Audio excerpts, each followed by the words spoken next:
first live broadcast from Crown Cellars. My name is Graham Crawford. I've recently taken over from Louise as the wine category manager here at Crown Cellars. Today I am joined by Jonathan Pedley, pictured here. For those of you who don't know, he is our resident master of wine. The reason for today's broadcast is simple. We wanted to say hello and reconnect after this extraordinary time. We wanted to bring back a bit of normality and familiarity before the trade reopens on the 4th of July. Whether your outlet or group is opening on that day or a little bit later, we thought it would be useful to look through a selection of wines that may match the current season, both rain or shine, a selection of hidden gems, wines that offer great value for money, have a place on any blackboard, and as wines of the month. Many stats have come out during lockdown, stating that wine consumption has risen dramatically with customers at home. The well-known brands and grape varieties taking the bulk of that volume. With the sofa the new enemy, we thought, what can the on-trade offer as a point of difference? So we've lined up 6 on-trade exclusive products from our portfolio. They'll flash up during the presentation, and afterwards your wine and spirits manager will contact you directly and they will have all of the details to hand. At the end of the session, we're going to have a question and answer session. Please put your questions into an email if you've not already done so to michael.gibson@carlsberg.co.uk. That is Michael with an AEL, Gibson, GIBSON @carlsberg.co.uk. We will do our best to answer all of them. I'm now going to hand over to Jonathan Pedley, our Master of Wine, to discuss the wines individually. Well, thanks very much, Graham. Actually, first thing, direct from the living room at Chateau Pedley. I can see George on my screen. George, can you wave to me just to say you can hear me? That's a massive relief. George, anyway, hello, and hello to everyone. And as I say, I'm relieved that the technology is working at this stage. Now, as Graham was saying, the last 3 months have been sort of unprecedented and desperate at many levels. So many people have been struck down, and I guess we all know folks who've been desperately ill and in 1 or 2 cases actually died. So obviously our thoughts are going to be with them for the foreseeable future. It's obviously also been a catastrophic time for our trade. I've been in the business for 35 years and I can't think of any other period that has been anything like this. So extraordinary times. You can also see, looking at me, that coronavirus has had a desperate effect on facial hair. Around Easter, I was starting to look a bit like a cross between Yasser Arafat and Ernest Hemingway. Now it's sort of, I don't know, somewhere around Andrew Carnegie, Agamemnon, or St. Peter. Of course, my ultimate objective is to end up looking like Karl Marx, which of course would horrify my friend Disraeli up on the wall here. But anyway, that's something to fill you with terror if you're not scared already. So hopefully, obviously, as Graham was saying, we're sort of slowly creeping back to some degree of normality as the trade reopens. What we've done is we've thought, right, let's have a look at 6 wines from the portfolio that would be ideal for summer drinking, because obviously to some extent it's crept up on us, but having lost the springtime, here we are reopening slap bang in the middle of summer. So Graham and I had a look through the portfolio, selected 6 wines, as I say, which we think are ideal for summer drinking. And what we've tried to choose are wines that are a little bit more interesting, a little bit quirkier than the run-of-the-mill everyday wine. So I think we badged it as sort of hidden gems. So these are wines that have been in the portfolio for a few years, but we would love to get them out there, get some better exposure. And I'm going to obviously terrify Graham and Mike by saying straight away, I'm reassured these are sitting in the warehouse as I speak, ready to be ordered, ready to go out to you, and can appear on chalkboards and so on and so forth as soon as normal play resumes in a few days' time. So I think enough background. Let's get tasting. And Graham, I think through the miracle of technology, is going to flash up the wines as I talk about them. So first up, you can see on the screen is the Aimery Crémant de Limoux. Now, this is a wine that I've been fond of for donkey's years. Limoux is a town down in the south of France. It's sort of halfway between Toulouse and Narbonne, roughly speaking, within sight of the Pyrenees. So right down, as I say, in that southwest corner of France. And what makes this wine distinctive? Obviously, it's a sparkling wine. Now, Limoux claims to have been producing sparkling wine before Champagne. And traditionally, they use a local white grape called the Mauzac. But over the last quarter of a century, they've been moving away from Mauzac and planting more of what you and I associate as traditional sparkling wine grapes from Champagne and from the Loire. So they've gone for things like Chardonnay. So in this case, it's about 2/3 Chardonnay. It's about 1/4 Chenin Blanc, and the remaining 10% is Pinot Noir. So a more contemporary grape mix. In terms of the winemaking, the production process down there is the traditional method. So it's the same process as Champagne. So a second fermentation in the bottle. Gets about 12 to 15 months maturation, and then goes through remoage and dégorgement. So obviously what you end up with is, I think, a really lovely sparkling wine. If you said to me, what's the difference between this and Champagne in terms of sort of flavors and so on, because the grapes are growing in the south of France, the climate's a bit warmer. So on the nose, you end up with a little bit more overt fruitiness. So whereas Champagne is all about that sort of finesse and those flavors that come from the maturation on the yeast, in this case, you can actually get more of the ripe fruit character. And then on the taste, this is something I can do, but you're not allowed to. The thing that stands out for me is that it's got a reasonable amount of acidity, but of course, being in that Mediterranean climate, the acid's going to be lower than in Champagne. So it's not as sharp. It's not quite as tart as Champagne sometimes can be. But that aside, as I say, stylistically, it's straight down the line, as you'd expect from a sparkling wine made by the traditional method, predominantly made from Chardonnay. And then the final knockout thing, which I think is great about this, is that essentially, to cut a long story short, it's half the price of Champagne. So you've got a lot of the quality and style and finesse of Champagne, but at half the price. And in fact, if you're looking for a price comparison, it's probably around the same price that we sell a lot of Prosecco for nowadays. Now, there's nothing wrong with Prosecco, but most Prosecco is a simpler, how could I put it, sweeter.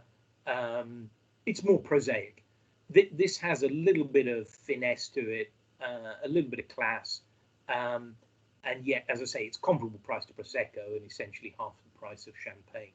So there's been a lot of talk. Obviously, hopefully we'll get a raft of weddings coming through in the next few months. Obviously, the wedding season in the springtime disappeared.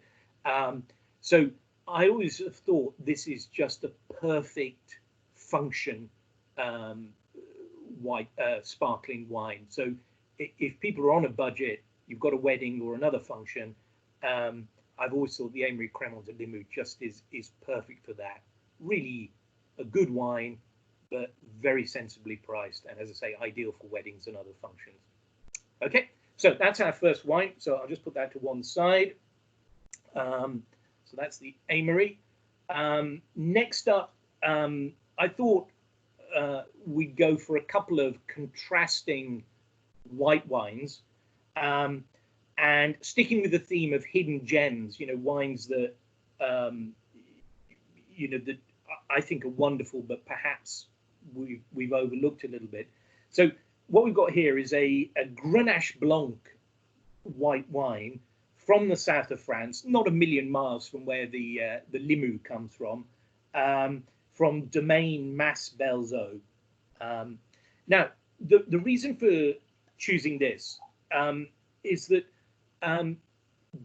Grenache is one of those grape varieties that exists in a number of different forms.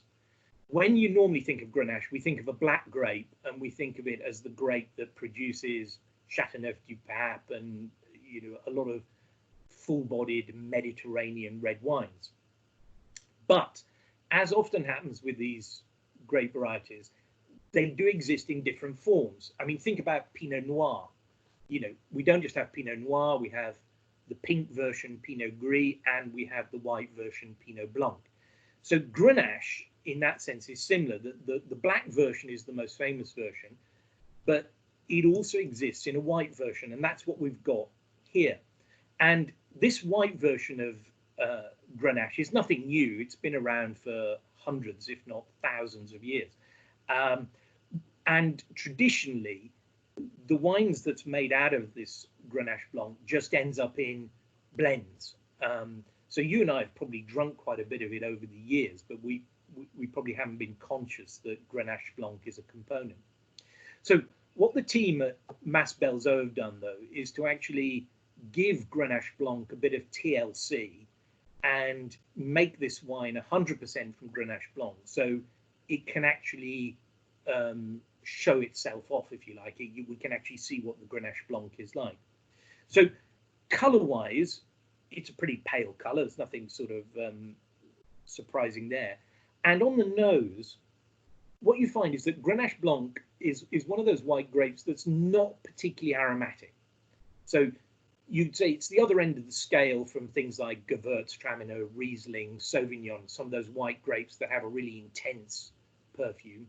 Grenache Blanc is quite subtle on the nose, quite understated. There's a little bit of ripe fruit character there, but nothing pungent on the nose. It's really on the taste that Grenache Blanc, I think, gets interesting. And what I always find on Grenache Blanc is that it actually has quite a rich texture. So although the nose is very subtle and understated, there's actually some really good weight on the palate. There's also enough acidity to give freshness, and it lasts quite a long time on the finish. So it's one of these grapes that, as I've said already, it's not particularly showy on the nose, but the palate has texture, richness, a good balance of acidity, and some length on the finish. And so, as I say, if you're looking for a white wine that's more about subtlety and texture rather than pungent intensity and zippiness, then I think the Grenache Blanc does a beautiful job. The Mas Belzeau winery, by the way, it's just down the road from Domaine La Beaume, and I know a lot of you stock Domaine La Beaume wines, and they've been very successful for us. So this, in effect, is a sister winery of La Beaume, so doing very much the same sort of thing. But they're working with some slightly overlooked grape varieties. So this is Grenache Blanc. They also do a Petit Verdot, which we'll come back and talk about a little bit later on. So I think they're doing some quite interesting things down there. And winemaking wise, they pick the grapes at night. It's cold fermented in stainless steel. There's no wood or anything like that. It's just held on the lees for a few months and then bottled in the spring following the harvest. So if you like, the winemaking is very straightforward. It's all about capturing the fruit and getting it into bottle as quickly as possible. If you're looking at how do you serve this, well, obviously it's light enough to drink on its own. I would also suggest it would be lovely with summer informal dishes. So think about sort of salads or Mediterranean dips, you know, all those sort of tarama and tzatziki and hummus, and you know, that sort of informal, sort of picnic-esque food, al fresco. This is the sort of perfect white wine to go with that. Okay, so that's the Grenache Blanc. The other white wine I've pulled out for us to taste is over the Pyrenees now, and actually in Spain. And I think you can see on the map that Graham's posted up there. This comes from the extreme northwestern corner of Spain, this region called Galicia. And Galicia is very different from the rest of Spain. I mean, in many ways, you know, even in terms of sort of, some of you are probably aware that ethnically, there are strong links between Galicia and Brittany, Cornwall, Wales, the Isle of Man, Ireland, Scotland, and so on. So it's part of that Brittonic culture. The language is a bit different from normal Castilian Spanish, or not a bit different, very different from Castilian Spanish, in a way closer to Portuguese. And from a wine point of view, because the climate is an Atlantic climate, you could argue, you know, the growing conditions there are closer to the growing conditions, say, in the western part of France, you know, in Bordeaux, Loire, those sort of areas. So yes, it's part of Spain, but it's a very different beast from what we normally think of as Mediterranean Spain. Now, as a wine region, 25 years ago, Galicia wasn't really on the map at all. And in fact, I researched an article recently, and you go back to when I started in the trade in the 1980s, and even the wine textbooks didn't mention Galicia. It just didn't feature. The sort of rediscovery of Galicia, I guess, started about 25 years ago, when people latched onto this grape variety called Albarino. And we started to see these Riach Baixas wines coming in. And as you know, since then, Albarino and Riach Baixas has built up a huge following, and is probably not just Spain's most popular premium white wine, but it's now, you see it on wine lists everywhere in the world. Now, we do very well with Albarino, and we've actually added a new one this year.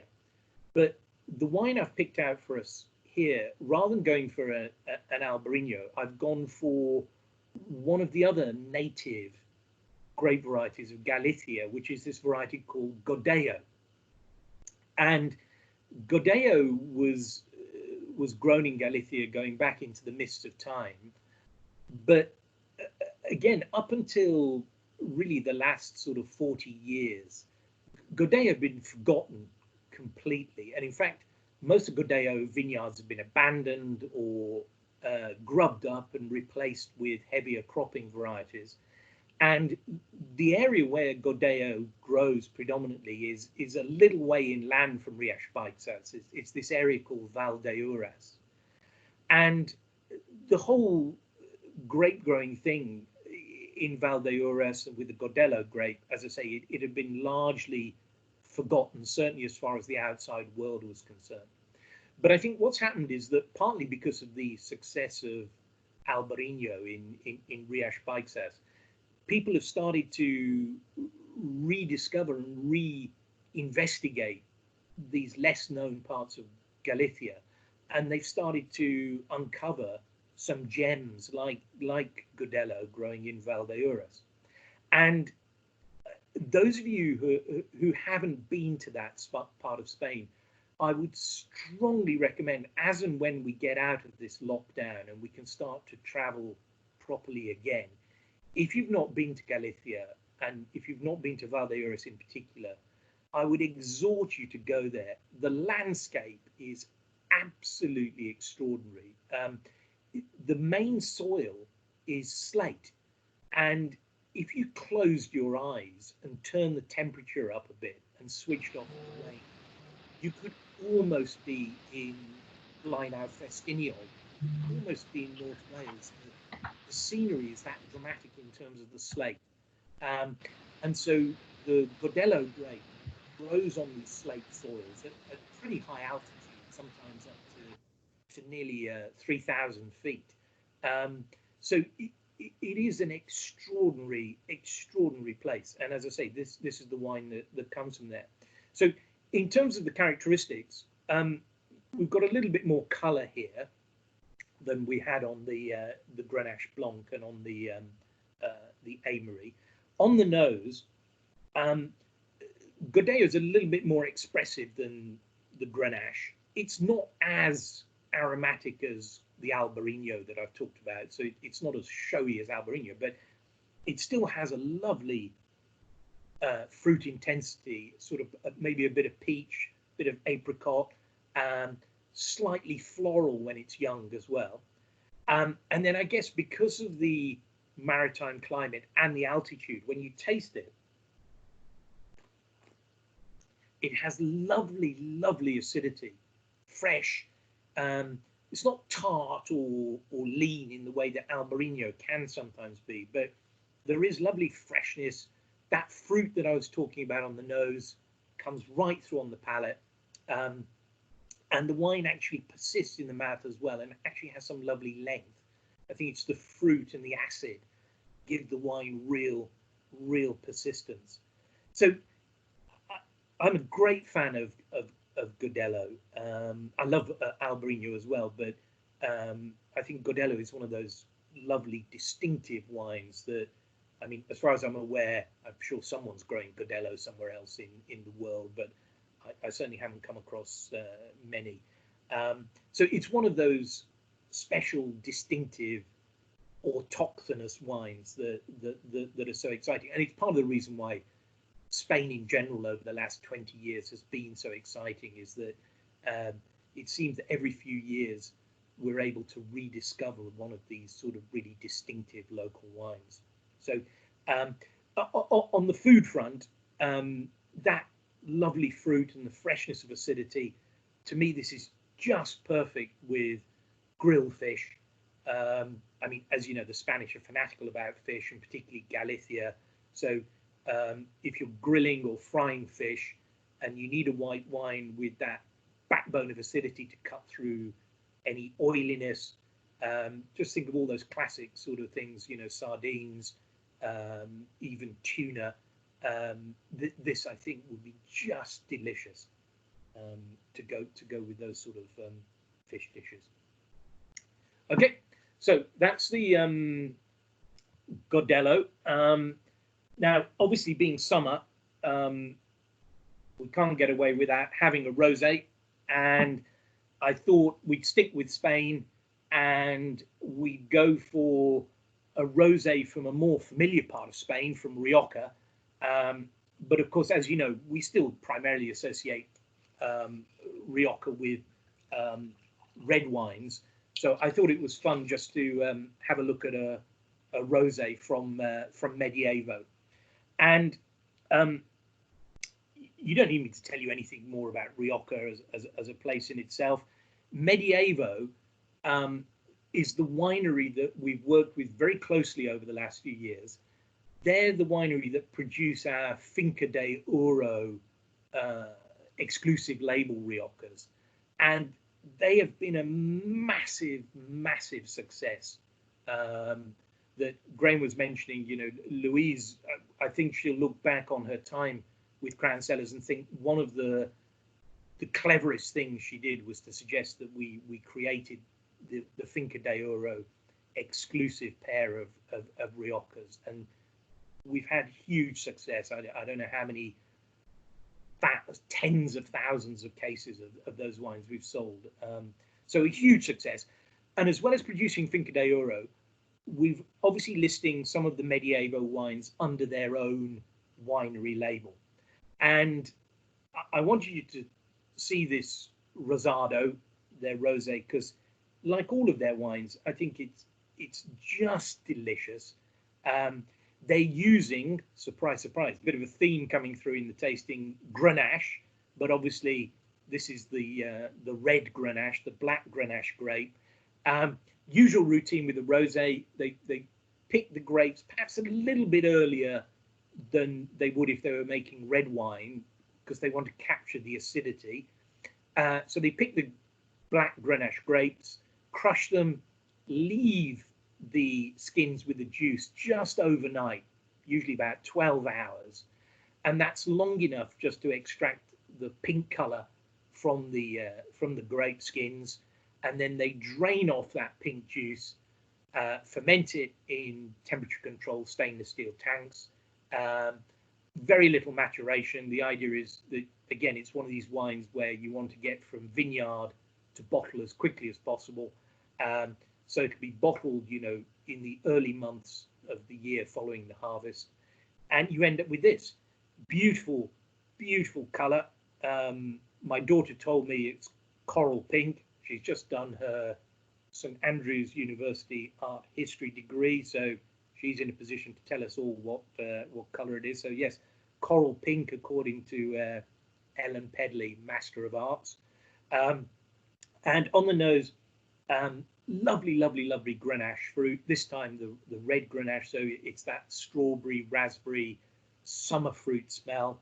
I mean, that's the lovely thing. It actually smells of summer. And then on the palate, this is one of those, what I would say was a sort of a proper dry rosé. So there's no sweetness there. It's dry. As I said, they pick the grapes a little bit earlier than normal to capture the acidity. Lovely light-bodied character. The fruit that I was talking about on the nose, the red fruits, comes through onto the palate. So just delicious. Obviously, perfect to drink on its own. If you are having it with food, again, you'd want to go for something light, a little bit like I was saying before, you know, informal food, you know, salads and so on and so forth. But really what you're looking at here is just a delicious quaffing rosé. And as I say, the dryness thing, I often bang on about this, so do forgive me, but I always think that a good rosé like this, because it has delicious fruit, it doesn't need sweetness to cover anything up. There is enough natural fruit character here that you don't need that slightly clunky sweetness which some rosés employ. So yeah, I think to me that's, as I say, I bang on about it endlessly, but I think good rosé like this, and like some of the other rosés, say the Chateau Thierry rosé that we do from Bordeaux, they have such lovely natural fruit character. They don't need any sweetness to make them more gluggable than they are anyway. Okay, so that's my summer rosé. So a couple of reds to contrast. Now, first of the reds is the Grand d'Estrée, and we've had this wine in the portfolio for a few years now. And from the very first time I tasted this wine, I thought it was absolutely wonderful. I thought, after I tasted it and I looked at the price, I thought it was a pricing error because the price was so extraordinary.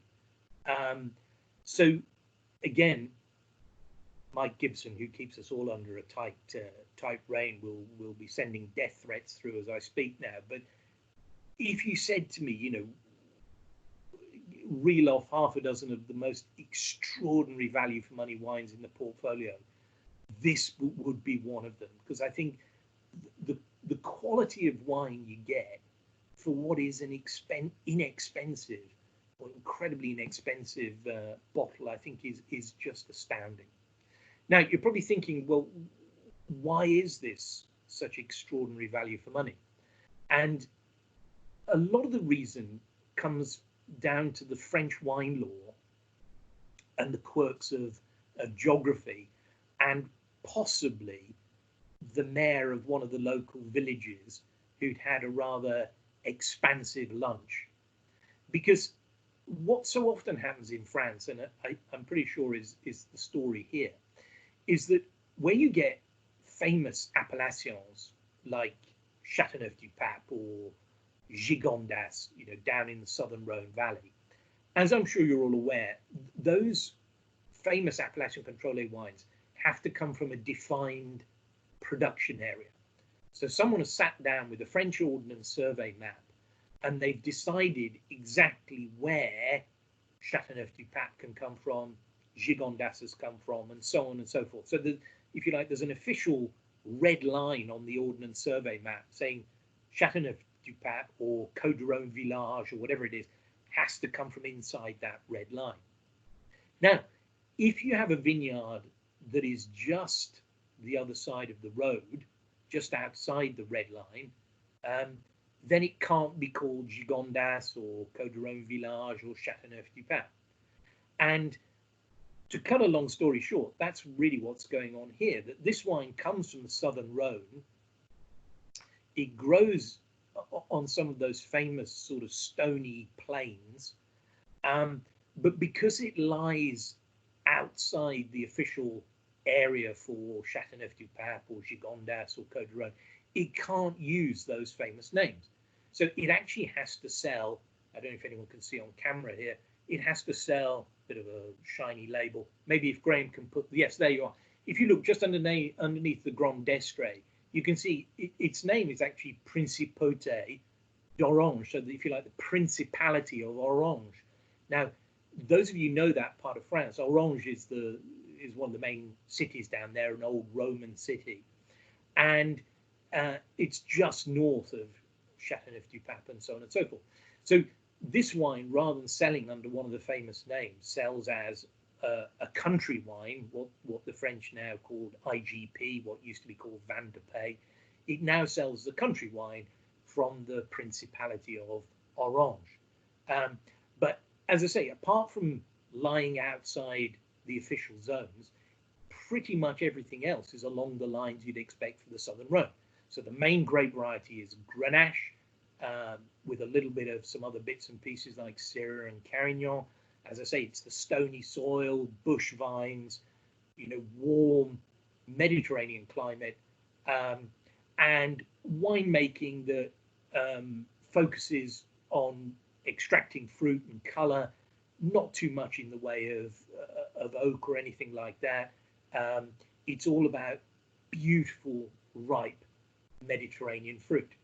So, as I say, that's probably a bit of a long rant, but as I say, to me, you end up with just a superb, rich, southern French red at a bargain price, because it comes from the other side of the road, from the more famous appellations in that neck of the woods.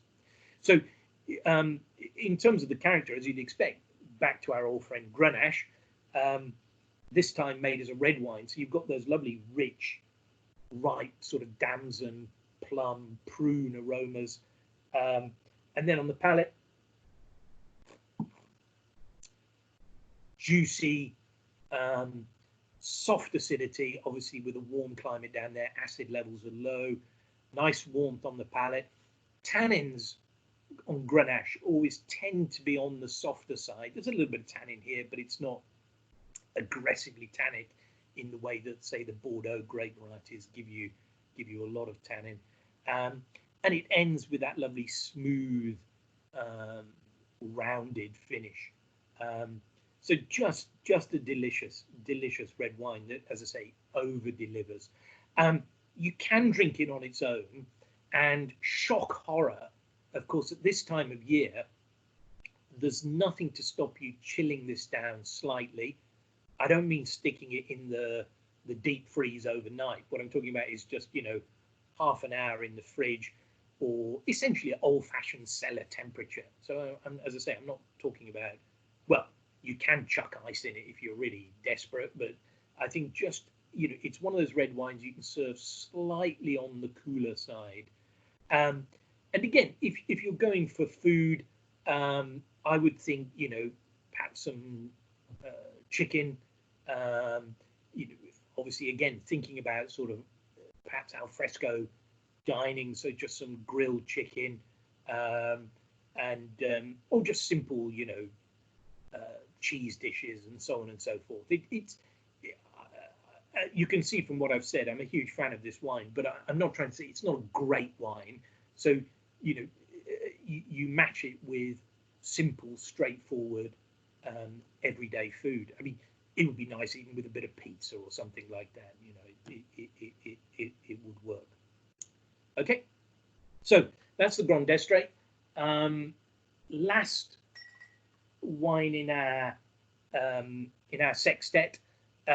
We've been trogging around a lot of the time, obviously in France and Spain. So I thought we should spread our wings and head to the New World. So the last wine I've picked out is the Brampton Old Vine Red, and this is obviously from South Africa. The story here, Brampton is quite an innovative winery. They're based in Stellenbosch, but they will get fruit from other parts of the Cape.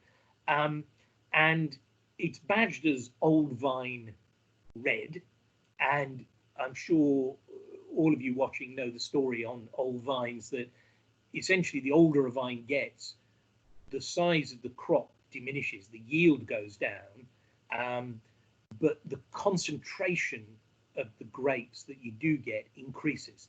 So this is a wild generalization, but you know, you will find that many of the world's greatest wines are made from old vines, because the old vines have naturally got a balance. The crop level has reduced. They've lost their youthful vigor. So you're getting fewer grapes per vine, but the grapes you do get are concentrated and, weather permitting, beautifully ripe. So this is made from old vines. I mean, not centurion vines, but you're looking at vines 25, 30, 35 years old. So old enough to have to starting to produce grapes with real concentration. So it doesn't mention anything about specific grape varieties on the label, which is quite interesting, because obviously for a long time now we've tended to be rather obsessed with varietal wines, whereas I think Brampton have been quite brave here, and what they've done is they've said, right, they're going to source the grapes of this wine from old vineyards, but from year to year they can tweak the composition of the blend to suit whatever parcels of grapes they've got. And this one, at the moment, they're using, and I mentioned this grape a little bit earlier on, they're using Petit Verdot as about half of the blend in this. So about 50% of the grape mix is Petit Verdot. And then the rest is all sorts of Bordeaux grapes. There's a bit of Cabernet Sauvignon, a bit of Cabernet Franc, there's a bit of Shiraz, there's a tad of Sangiovese. So it's a real, I think there's even a bit of Pinotage. But I think the Petit Verdot story is interesting, because Petit Verdot, those of you who know your wines will remember that, of course, historically it was a minor grape variety in Bordeaux. And if you go to the grape vineyards in Pauillac, you would often find that, say, 75% of the vineyard is planted with Cabernet Sauvignon. You know, there might be 15% Merlot, perhaps 5% Cabernet Franc, and then tucked up the corner somewhere, you often find a couple of rows of Carmenère and a couple of rows of Petit Verdot. And traditionally, when you're pottering around these chateaux in Bordeaux and you say, well, what's the Petit Verdot all about? They'll tell you, well, it's a good grape, but in the Bordeaux climate, it often traditionally struggles to get fully ripe. So the argument goes that in really brilliant warm years, the Petit Verdot will ripen and it'll be used in the blend. but only, as I say, perhaps 1 or 2% of the final blend. But in a lot of years, in the sort of cool maritime Bordeaux climate, the Petit Verdot doesn't fully ripen and therefore is not used in the final wine. Now, interestingly, what's happened over the last 20 years or so, though, is that people have taken cuttings of Petit Verdot and they've taken them to vineyards that have a warmer climate than Bordeaux. And I mentioned earlier on that Mas Belzeau down in Languedoc have planted some Petit Verdot, which is flourishing in that warm Mediterranean climate. And of course, surprise, surprise, if you plant Petit Verdot in the Cape, again, in the warm growing conditions down there, there's no problem in getting Petit Verdot ripe. And so bit by bit, Petit Verdot is one of these grapes that I think is really coming into its own. I mean, you could say a similar story for Carmenere in Chile, that, you know, as I say, it's always been a bit player in Bordeaux, but as you know, it's become a little bit of a speciality for the Chileans as Carmenere. So I think there's great opportunities for Petit Verdot in places like South Africa and Languedoc and so on and so forth. And in fact, not to go rambling on endlessly, but as we deal with not just coronavirus these days, but also climate change, there are a lot of growers around the world, particularly in warmer vineyard areas, who are having to contemplate the fact that the warmer climates are not particularly suited to some of the traditional cooler climate grapes. I mean, take an example of Pinot Noir. You know, Pinot Noir traditionally, you always think of planting it in a cooler climate. Well, as time goes by, a lot of the traditional vineyard areas, the climate is getting less cool all the time. It's getting hot. And so a great variety like Petit Verdot, which perhaps was overlooked or marginalized because it needs heat, all of a sudden that comes to the top of the pecking order in terms of grape varieties that could do really good work in these hotter weather conditions that we're having to deal with.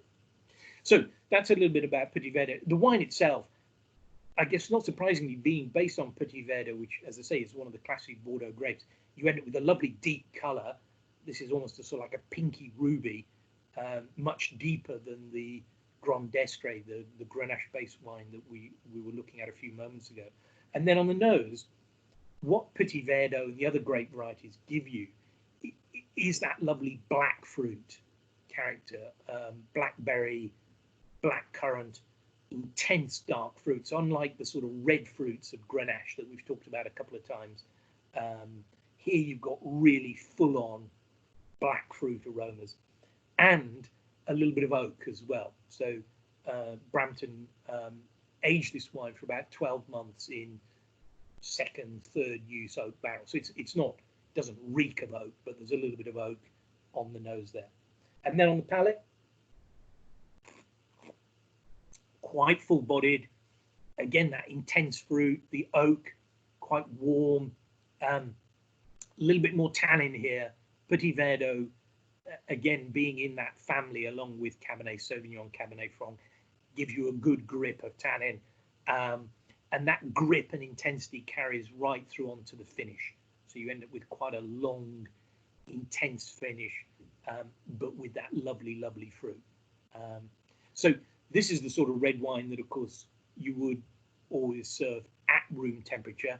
But going back to my comments before, don't go crazy. You know, remember, room temperature, the idea of room temperature was developed in the days before central heating and the days before climate change. So, you know, I think, you know, if you like, proper room temperature is actually a little bit cooler than most people expect. And of course, if you start serving the wine a little on the cooler side, it can always come up to room temperature quicker. Whereas, of course, if you've got a red wine that's tepid, apart from sticking it in an ice bucket, you're not going to get the temperature down. And of course, so I always think it's safer to, in the case of red, to err on the cool side, and then it can always correct itself quite quickly. And then food-wise, I mean, part of the reason I chose this was to think, well, obviously we're in barbecue season. I think some of our customers will be, barbecuing, cooking out of doors, doing a lot of grilling, whether it's burgers, sausages, steaks, and so on and so forth. And I always think with, barbecuing and grilling stuff like that, let's face it, it's not the most subtle way of preparing food. So there's probably not much sense in trying to pair something that's been barbecued up with a really fine, elegant wine, a Burgundy or a Bordeaux or whatever. What you want is something that's robust, chunky, has a good intensity of fruit, a little bit of oakiness, and that's where something like this works really well. And let's face it, the South Africans know a thing or two about barbecues and braais and things like this. So this is the sort of robust red, which I would suggest is perfect with those sort of grilled dishes. Good. So that's my gallop through 6 hidden gems for summer drinking. I'm going to hand back to Graham, who's going to, I think, sort of collate some questions. But just to say best of luck to everyone. Well done for getting through things so far, and I hope things go well over the next few weeks with the reopening. So I'm hoping Graham will ride to the rescue at this moment. Thank you very much, JP. Very well presented, I must say. We've had a raft of questions come in from our audience. Gonna go with the hardest ones first for you, if that's okay. What will be the next big thing in wine?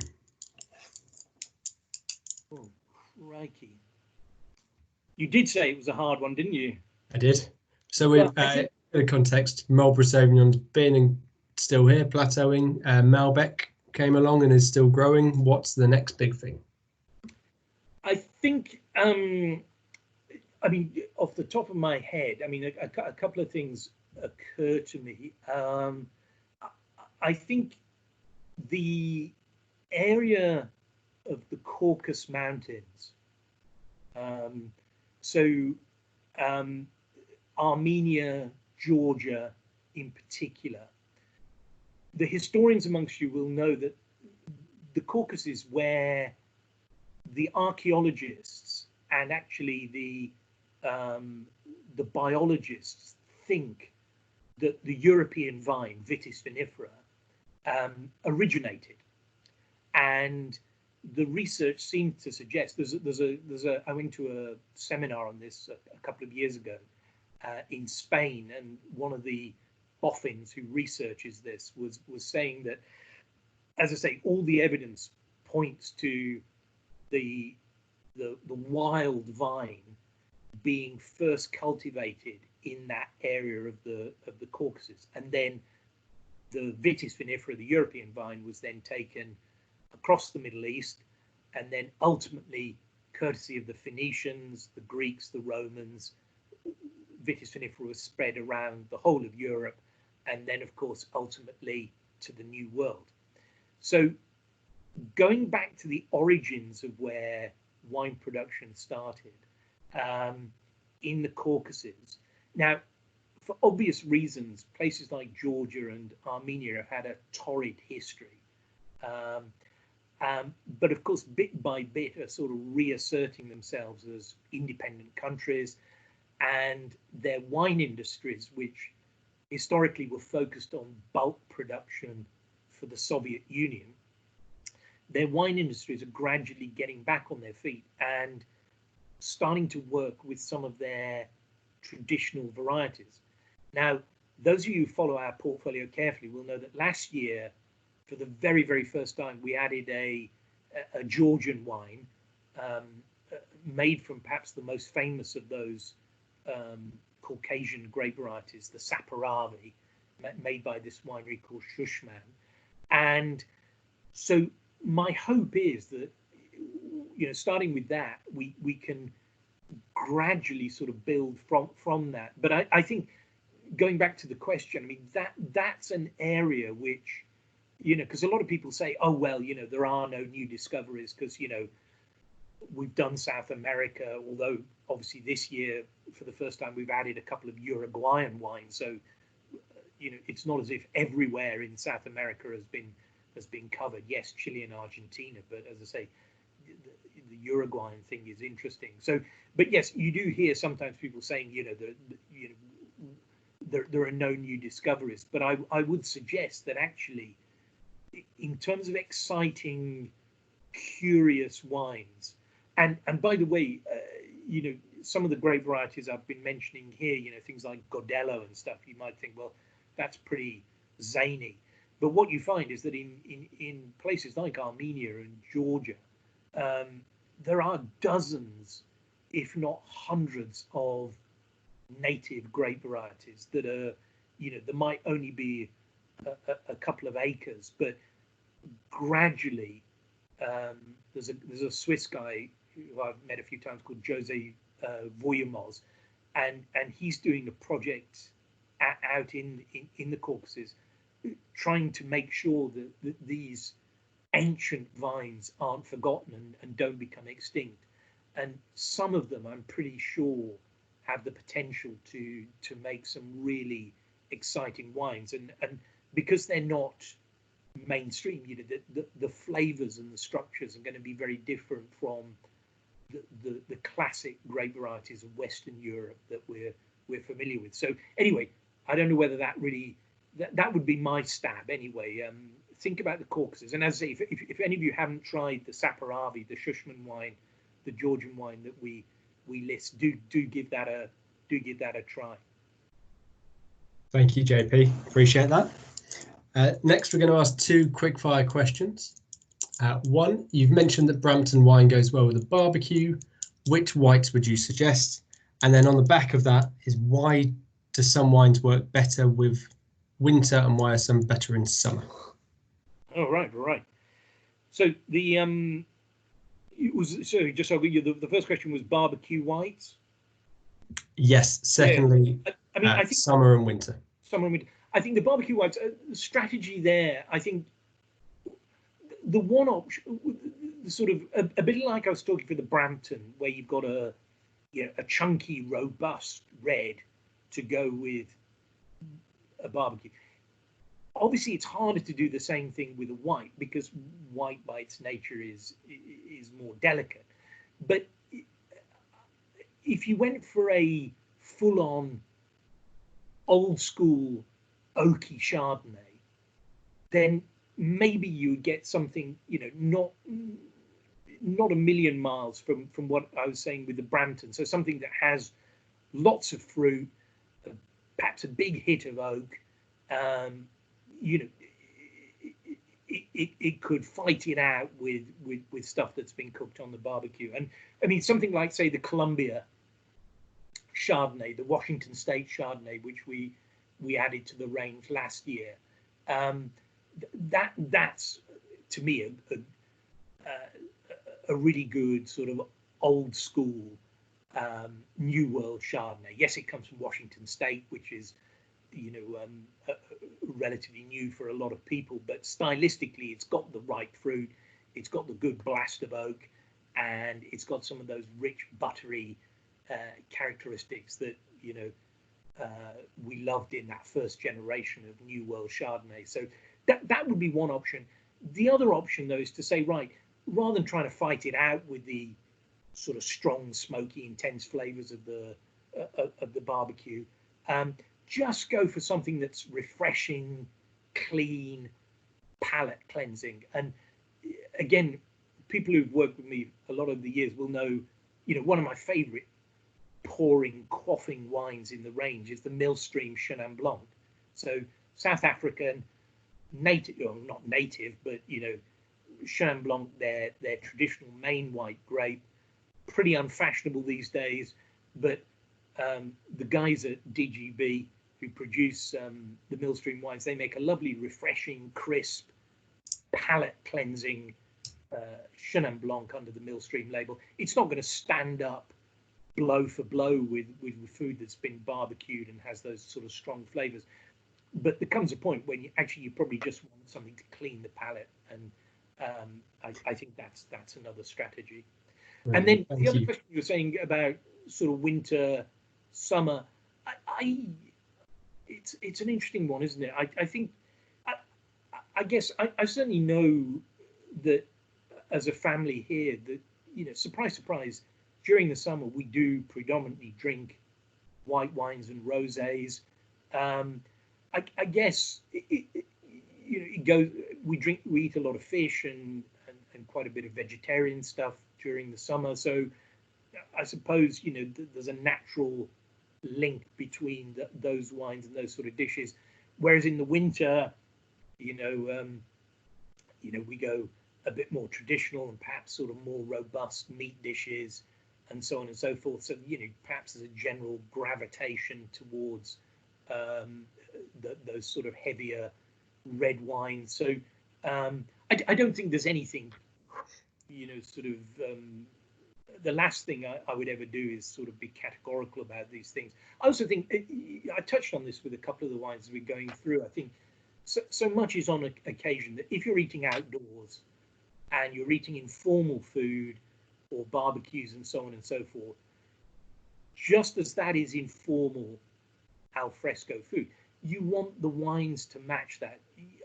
Whereas if you've got a formal meal, it almost sort of more academic, then that's the occasion that you want to get out, you know, your special bottles of Bordeaux or your wonderful Barolos and things like that, where you've got refined food matched by refined wine.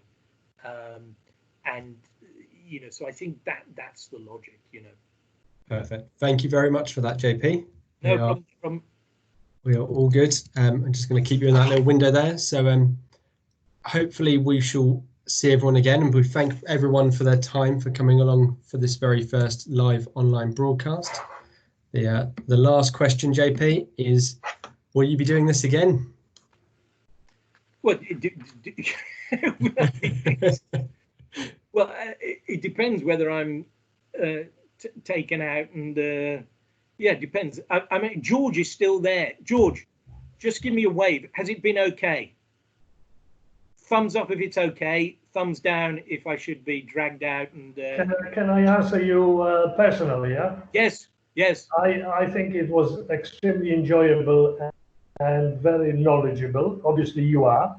I can see you almost every month in the drinks business pages, because obviously you are sitting on a panel of all tastings. So I always read your comments. Can I say loudly? You know what? I really enjoy the label of your Limoux, and I think that the still wines that we are listing in the chop houses would benefit from this sort of design of the label. I mean, obviously, there are restrictions what you put on the still wines or what you put on the sparkling wine, but I think the label is very, very catchy and very nice. Okay, well, look, next time I'm talking to Cecile and the guys at Limoux, I'll say that. I mean, I always think the Amory wines, their packaging is pretty good, so I'll pass that on to them. So as you say, that'll hopefully help them, you know, develop their sales. Yeah. But look, anyway, George, I'm delighted that at least I have one fan in the world. So when they come and get me, I can say, don't forget George. But, I will listen to you again with the greatest pleasure, because obviously, to me, masters of wine are masters, you know. So I think your knowledge is unparalleled with anything else, with anybody else, and I think it's always a pleasure to listen to you and obviously follow you as well. Fantastic, George. That's very kind. That's very kind. Thank you. Thank you. So back to Graham then. Thank you to everyone. Thank you, George, for your contribution at the end. JP, thank you for your time, and we will be in touch. Your wine and spirit manager will be in touch with all the details of today's wines and in the future the detail of the next event. So have a great day, and thank you for joining us either live or on the recorded version. Have a great day. Cheers. Cheers. Thank you.